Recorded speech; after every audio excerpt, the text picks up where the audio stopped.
நேயர்கள் அனைவருக்கும் வணக்கம். இன்னைக்கு நம்மளோட இணைஞ்சிருக்கிறவங்க மூத்த பத்திரிகையாளர் தமிழா பாண்டியன் அவர்கள். வணக்கம் சார். வணக்கம்.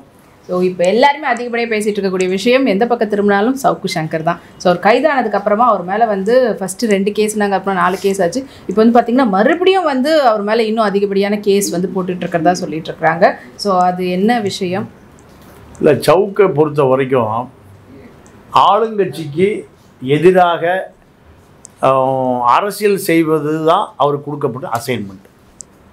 இந்த அசைன்மெண்ட்டு சவுக்கு மீடியா, ரெட்பிக்ஸ் மீடியா இரண்டிலுமே திமுகவை மட்டுமே எதிர்த்து அரசியல் பண்ண வேண்டும். தேர்தல் நேரத்தில் திமுகவை பலவீனப்படுத்த வேண்டும்.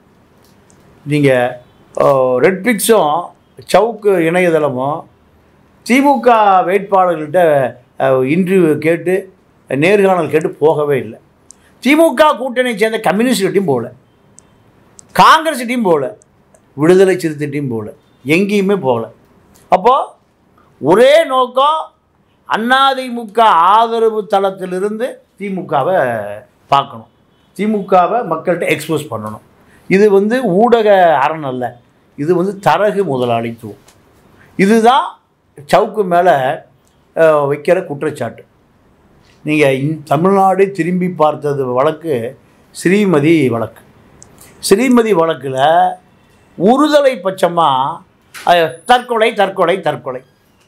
இப்போ சவுக்கிட்ட இருந்த பிரதீப், அவனுடைய பி டீம் என்ன சொல்கிறாரு, ஃபெலிக்ஸும் சவுக்கும் ரவிக்குமார், யார் கள்ளக்குறிச்சி பள்ளியினுடைய தளாளர் ரவிக்குமார்கிட்ட போய் பைசா வாங்கிட்டாங்கிறார். ஏன்னா பைசா வாங்கினதுக்கான ஆதாரத்தை நம்ம கண்டுபிடிக்க முடியலனா கூட ரவிக்குமாருக்கு கழுத்தெல்லாம் கடன் இருக்குது, இவர் வருத்தப்படுறார். ரவிக்குமாருக்கு கழுத்தெல்லாம் கடன் இருந்தால் இவருக்கு என்ன வருத்தம்? இறந்து போன ஸ்ரீமதியை அந்த பெண் கள்ளக்காதையில் மூழ்கி இருந்தால், அதாவது கேரக்டர் அசாசியேஷன் பண்ணுறது எதுக்கு? வாங்கின காசுக்கு தரகு வேலை. அவங்க அம்மாவை சொல்கிறார், அம்மா நல்லா தானே இருக்கா, இன்னும் சாராமத்தானே இருக்கா. இதெல்லாம் மனிதாபிமானம் உள்ள எந்த ஊடகவியலாலும் சொல்ல மாட்டோம். அது மட்டும் இல்லை, ஈவன் நீட் எக்ஸாமில் வந்து பாஸ் ஆக முடியாமல் மெடிக்கல் சீட் கிடைக்காத பசங்களாம் தற்கொலை பண்ணிக்கும்போது சாவட்டும், அப்படிப்பட்டவன் எதுக்கு உயிரோடு இருக்கணுன்ற மாதிரிலாம் கூட பேசியிருந்தார். அப்போ இது எல்லாமே காவல்துறையினுடைய அறிவிக்கப்பட்ட அடியாள்.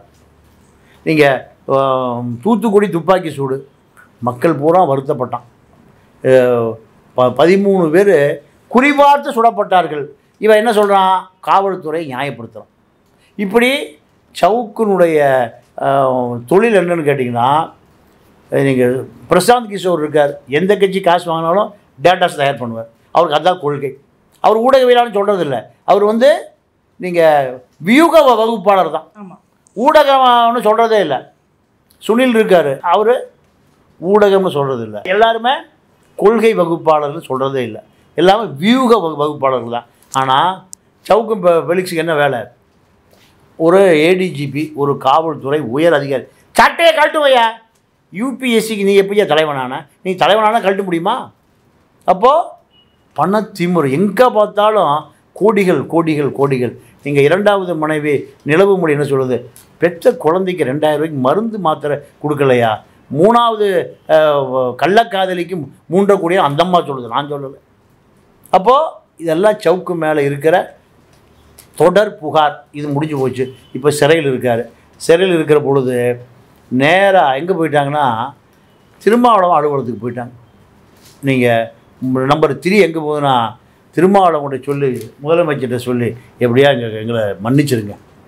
ஏன்னா இப்போ ரெட்பிக்ஸ் என்னாச்சுன்னு கேட்டிங்கன்னா, அதை தூக்கிட்டாங்க, சிஎம் செல்லுக்கு போகுது. மன்னிச்சிருங்க, மன்னிப்போம், மறப்போம், கழகத்தில் சேர்ப்போம் அந்த அம்மா. இப்போ அதை ஒட்டி ஃபெலிக்ஸ் ஜெரால்டுடைய மனைவி எந்த ரூட்டில் போதோ அதே ரூட்டில் நான் முன்னாள் ஆங்கரும் போகுது. போய் திருமாவளவன் வீட்டில் போய், திருமாவளவனுடைய அலுவலகத்தில் போய், எங்களை நீங்கள் தாங்க காப்பாற்றணும், உங்களை விட்டால் வேறு கதி இல்லைங்க. ஏங்க இந்த புத்தியெல்லாம் எங்கெங்கே போச்சு முன்னாடி? இப்போ இதுதான் நடைமுறையில் இருக்கிறது. இருந்தாலும் காவல்துறையை சேர்ந்த பெண்கள், நீங்கள் பதவி உயர்வுக்காக நாங்கள் எங்களை தவறாக சித்தரித்தா, அதனால் பெண் காவலர்கள் தான் சவுக்குக்கு பாதுகாப்பு. சிறையில் சிறையிலிருந்து கோர்ட்டுக்கு கொண்டு போகிறது பெண் காவலர்கள் தான். இப்படியாக சவுக்குடைய பாதுகாப்பை பெண்கள்கிட்டே இந்த அரசு கொடுத்துருச்சு. இவ்வளோ விஷயத்துக்கு பின்னாடி வருந்துறார், திருந்துறார். நீங்கள் சிறையில் குண்டர் இடத்துல அடைக்கப்பட்டால் கஞ்சா விற்கிறவன், சாராயம் விற்றவன், அபின் விற்றவன் எல்லாம் படுத்திருப்பான், இவரும் படுத்திருக்கணும். தனி ரூம் கேட்குறாரு, தனி அறை கொடுக்கல. அப்போது இப்போ அங்கே என்ன டிஸ்கஷன் நடக்குதுன்னா, கஞ்சா எப்படி விற்பது, அடுத்தவன் செயினை எப்படி திருடுவது, ஓட்டை எப்படி பிரித்து உள்ளே இறங்குவது. 5 பேரை வச்சு இன்டர்வியூ எடுத்துகிட்டு இருக்காரு. எல்லாம் யார்? அண்ணா நான் 32 கேசுனேன், என்னை பற்றி ஒரு வீடியோ கூட போடலைண்ணா. ஏட்டா அந்த என்னையே உள்ளே போட்டாங்கடா, நான் எங்கடா வீடியோ போடும். சரி வெளியே போட என்ன வேலைக்கு சேர்த்துக்க எதுக்கு? அப்போது இப்படி சவுக்குடைய நிலைமை பார்த்தீங்களா? சாட்டையை கழட்டுவேன், ஏடிஜிபி சட்டையை, ஆட்சியை கவுத்துருவேன். பொது வேட்பாளரை என்னை போடுங்க சேப்பாக்கத்தில், எடப்பாடிட்டு பேரம். எடப்பாடிட்ட நேரம் நான் எங்கே போயிடுறேன்? சட்டசபைக்கு போயிடுறேன். பொது வேட்பாளரை என்னை அறிவிங்க. வேலுமணிக்கும் மணல் ராமச்சந்திரன் 3000 கோடி ரூபாய்க்கு வியாபாரம் பண்ணுறவர் சவுக்குக்காக காத்திருக்கார். தாஜ் ஹோட்டலில் இதையா நான் வர்றேன், 80 லட்ச ரூபா டவுன் பேமெண்ட், ஒரே பேமெண்ட்டு. பிஎம்டபிள்யூ காரில் போய் சவுக்கு இறங்குறாரு. 15 வருஷத்துக்கு முந்தைய யமாகா வச்சுருப்பார், அதே பிரேக் பிடிக்காமல் போயிட்டுருக்கோம்.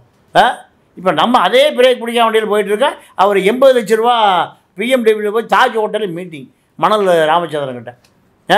இப்படி சவுக்குடைய நிலைமை எங்கே போய் இப்போ கடைசியில் சேர்ந்துருக்கு? ஜெயிலில் செயின் ஸ்னேச்சிங் 42 கேஸு, ஓட்டை பிரித்து உள்ளே இறங்கி 32 வழக்கு. கஞ்சா விற்றதில், கஞ்சா எங்கடா விளைய வச்ச? கொடைக்கானல் மலையில் விளைய வச்சு மறையூர் வழியாக நடந்தே வந்து சேர்ந்த பொள்ளாச்சிக்கு அவன் ஒரு 13 கேஸு. இப்போ இப்படி ஆட்களோட சவுக்கனுடைய காலம் கழிந்து கொண்டு இருக்கிறது. ஆனால் அவர் திருந்துவார்னு நினைக்கிறீங்களா வெளியில் வந்தா? இல்லை, பல முறை இப்படி திருந்ததா சொல்லி திருந்தவே இல்லை. நீங்கள் கடலூர் ஜெயிலில் நீதிபதிகளே பெண்களை வல்லுறவு கொள்ளுகிறார்கள் தான் வழக்கு. நீதிபதி சூமோட்டாவை அந்த வழக்கு எடுத்து 6 மாதம் கன்வின்ஸ் கொடுக்குறாங்க. அப்போது 2 மாதம் வெளியே வந்துடுறார். ஏன்னா அந்த நீதிபதிகளை விட ஒரு பெரிய சக்தி அவரை காப்பாற்றுது. இந்த தைரியம் 2 மாதத்தில் நான் வெளியே வந்துட்டாயா, ஜட்ஜியே ஓட விட்டாயா. இப்போ ஏடிஜிபி யாருன்னா ஓட விட முடியல. எல்லாம் பெண்கள் பாதுகாப்பில். அதாவது நீங்கள் இப்போ போன முறை திருச்சி ஜெயிலுக்கு போகும்போது பொங்கலூர்னு ஊர் காங்கேயத்து பக்கத்தில் அங்கே இறங்கி எல்லாம் சாப்பிட்ருக்காங்க. அப்போ என்ன இப்படியெல்லாம் பேசினேன், என்னை பற்றிலாம் ஏன்னா இப்படி பேசினேன். ஒரு பெண் காவலர் அந்த சவுட்டை கேட்டிருக்கு, உன் ஃபோன் நம்பரை கொடு, உன் பேர் என்ன, இன்னும் அப்போ அந்த அம்மா சொல்லுது, வேனில் வந்த பிறகு எவ்வளவோ சொல்லி பார்க்குற முடியும், திருந்த மாட்டேங்கிறான்னு சொல்லி பேசி அதை. ஏன்னா உயர் அதிகாரிகளுக்கு 1 மணி நேரத்துக்கு ஒருக்கா தகவல் கொடுக்கணும்.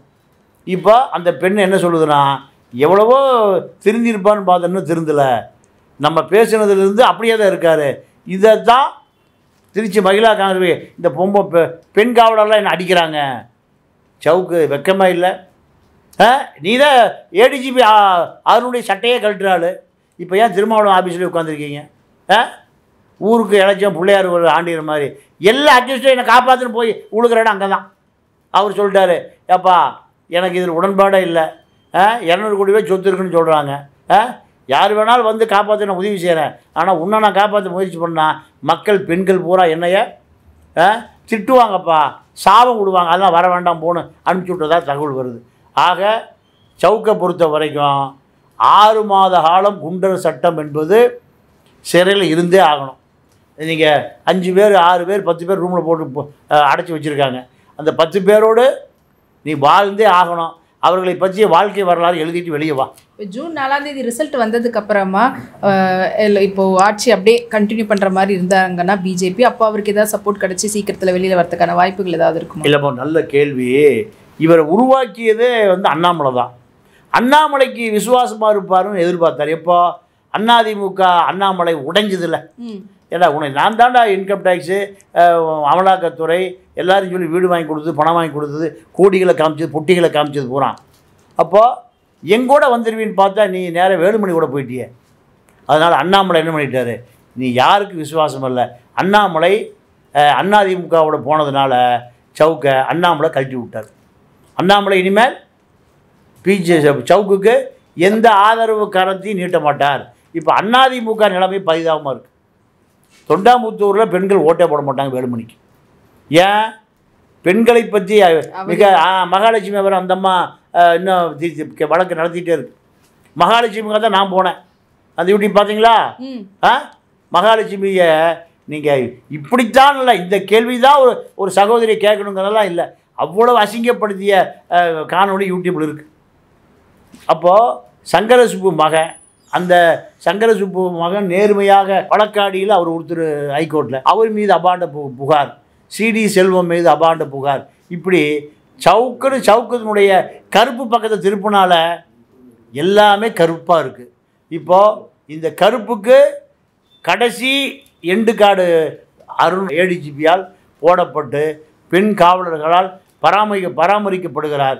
இனியாவது சவுக்கு திருந்த வேண்டும். திருந்தி நீங்கள் அந்த பெண்கள்கிட்ட மன்னிப்பு கேட்க வேண்டும். மன்னிப்பு கேட்டால் பாவ விமோச்சனம் உண்டு.